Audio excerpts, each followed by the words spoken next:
Halo semuanya, perkenalkan nama saya Vicky Buditama Sanipar. Saya dari kelas 11-1 ingin menjelaskan proses kemerdekaannya Indonesia dan proses pembentukannya BPUPKI dan PPKI dan pembacaan proklamasi. Nah, jadi sebelum kita menjelaskan hal tersebut, kalau ada kata ataupun penyampaian yang salah ataupun kurang mengenakan kepada hati teman-teman semua, saya mohon maaf.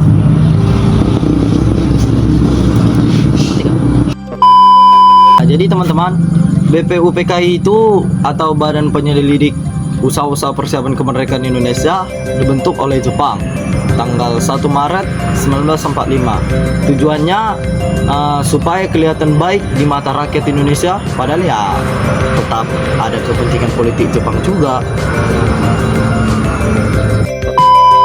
Anggotanya ada 62 orang. Mereka diskusi soal dasar negara, bentuk negara sampai struktur pemerintahan. Seru ya. Bayangin dari perdebatan mereka lahir ide awal Pancasila yang kita kenal sekarang. Bung Karno nyampein pidatonya tanggal 1 Juni dan boom, lahir deh konsep dasar negara yang kuat banget. Nah, sementara di dalam ruangan para tokoh diskusi serius, di luar sana rakyat Indonesia lagi hidup di bawah tekanan perang. Jepang makin kalah dan rakyat mulai merasa ini saatnya kita merdeka. Nah, setelah BPUPKI selesai, Jepang bubarin dan bikin PPKI, Panitia Persiapan Kemerdekaan Indonesia.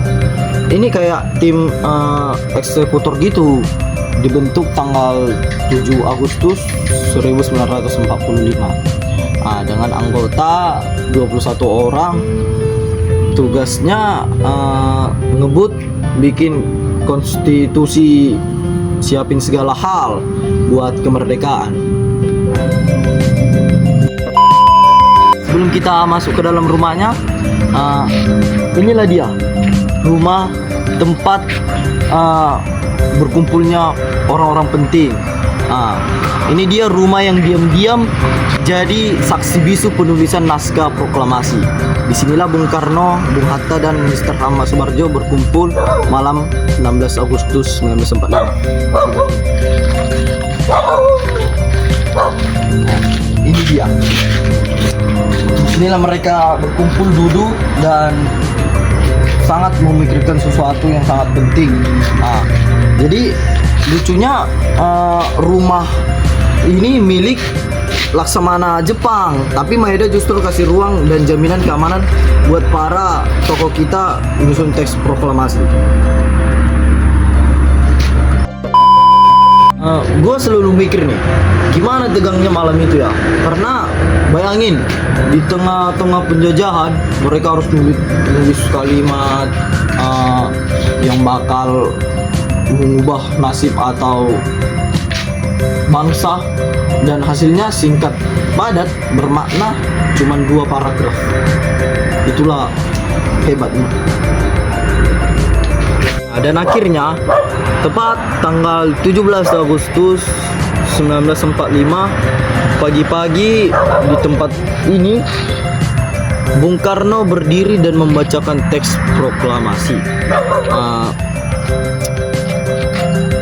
Tempat Bung Karno membacakan teks tersebut sambil menghidupkan suasana waktu itu.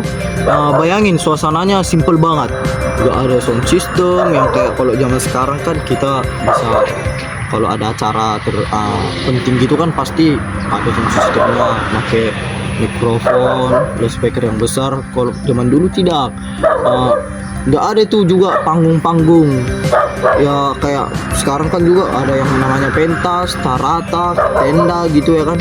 Kalau zaman dulu nggak ada, sama paling bendera kita cuman dijahit tangan dan semangat yang sangat gede banget. Setelah dibacakan, langsung deh Indonesia resmi menyatakan kemerdekaannya. Tapi tentu perjuangan belum selesai. tapi itu di titik balik penting. Dari rapat-rapat di gedung Mega ke taman-taman rakyat, menyurahkan harapan, lalu ke rumah Maeda penuh strategi, sampai akhirnya di rumah sederhana di Pengangsaan. Semua itu rangkaian kisah besar menuju kemerdekaan. Kita sekarang tinggal menikmati hasilnya. Ya termasuk kita sudah bisa menikmati yang namanya makan dengan pertanian yang baik. Salah satu contohnya seperti ladang. Ya, kita bisa menikmati sampai sekarang ini ada jalan tol, termasuk bisa dengan mudah akses, ya, seperti biar lebih cepat mau ke tempat tujuan. Ya kita sudah menikmatinya dengan rasa senang dan nyaman.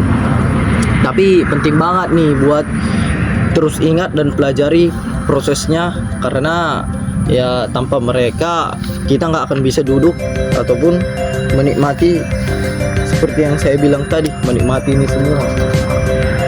Jadi kita harus selalu ingat perjuangan para pahlawan di tahun 1945 yang dulu.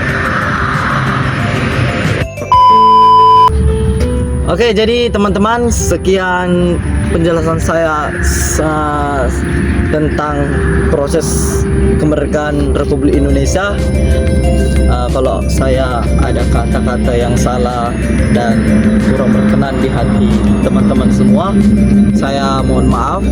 Saya Vicky Buditama Sianipar, izin pamit. Semoga video dari penjelasan saya tentang prosesnya kemerdekaan Indonesia dan pembentukannya BPUPKI dan PPKI, semoga hasilnya terbaik dan dapat dipahami oleh teman-teman. Sampai jumpa di lain hari. Dadah.